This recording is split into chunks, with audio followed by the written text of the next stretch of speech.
quality control test. We have a bottle of prime coral STOP RTN that we just mixed up, and this was sitting in the refrigerator for 3 months.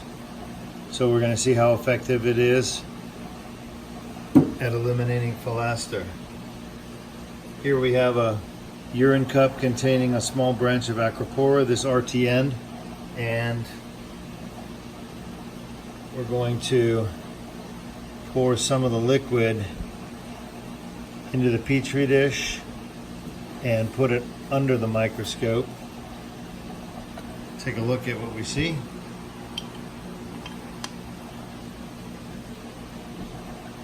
And yes, it's absolutely chock full of philaster.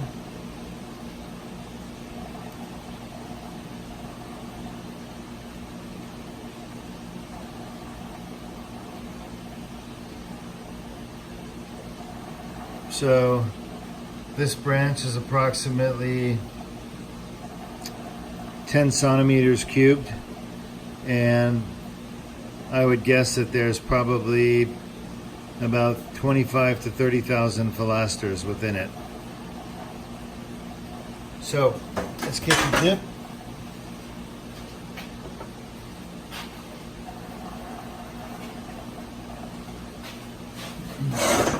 Just got through dipping a bunch of corals, so I'm going to take a syringe full of the dip and we're going to add it to the philaster culture.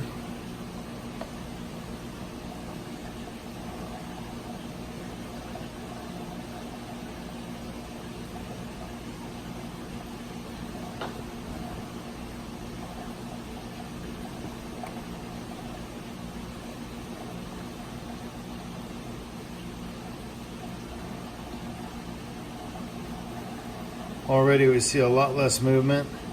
There's still a few moving around. Let's see how long it takes to kill them. So these are Philaster lucinda and guamens. These are the RTN parasites. These are protozoans that basically infect coral, get into their gut and skeleton, and start eating the coral tissue within the gut of the coral, including the zooxanthella. And they basically kill the coral by eating its entire digestive system and then eventually coming out to the surface of the coral and eating the surface tissue of the coral. You can already see a fair amount of them have died. There's still 50% of them that are moving around, and we injected about almost a minute ago. This is the STOP RTN dip from Prime Coral. This has been on the market now for about 4 months. Actually, probably a little bit longer. We'll make it 5 months.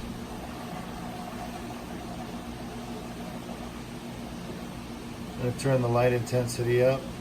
Again, you can see all the philasters. They're long. Some of them are still moving around. Let's look around this petri dish. And literally there's thousands and thousands in here.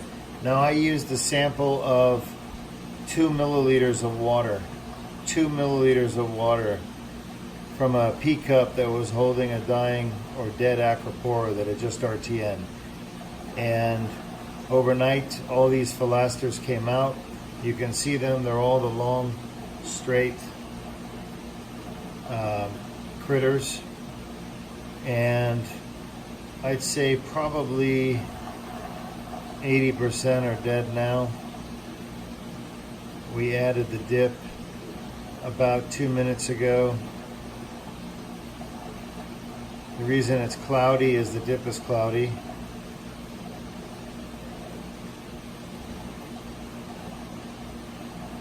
So you can imagine if you had a coral that was infected with these and you dip it, you're going to end up killing most of the philasters on the surface. Typically we dip for 5 minutes, so we're going to give this a full 5 minutes and see what happens. I think these will be long gone before 5 minutes.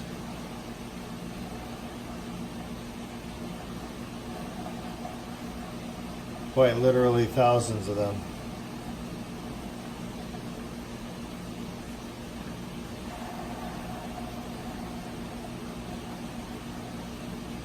That's a little better. So each of these lines is a philaster. You can see this one's still moving. These are all dead.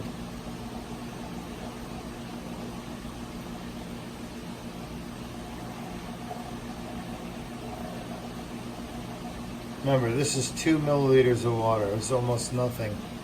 And there are literally thousands and thousands of them that came out of this one coral. Now, I received this coral from somebody who sells coral online. And this was actually a Vivid's rainbow frag, a large Vivid's rainbow frag. And you can still see some of these guys are alive.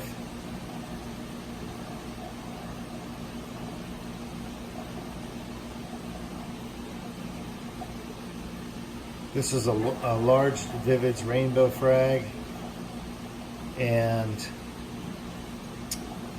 basically overnight I noticed it starting to lose color and bleach. I got concerned about it, put it in my isolation system, and sure enough it just deteriorated over the next couple of days. Started to have some RTN, put it into a urine cup with about 20 milliliters of water, and I've been watching it, and how we have a nice culture of philaster. You can see there's literally thousands and thousands of them. So we administered the dip about 4 minutes ago, 4.5 minutes ago. We're coming up on 5 minutes, and you can see the kill rate for the prime coral Stop RTN dip is very high. All of these are dead. They're jiggling around a little bit because the water's moving when I move the Petri dish. But they're all dead, and it's under 5 minutes. So once again, this is a bottle of Stop RTN that was 3 months old, refrigerated, and still very effective.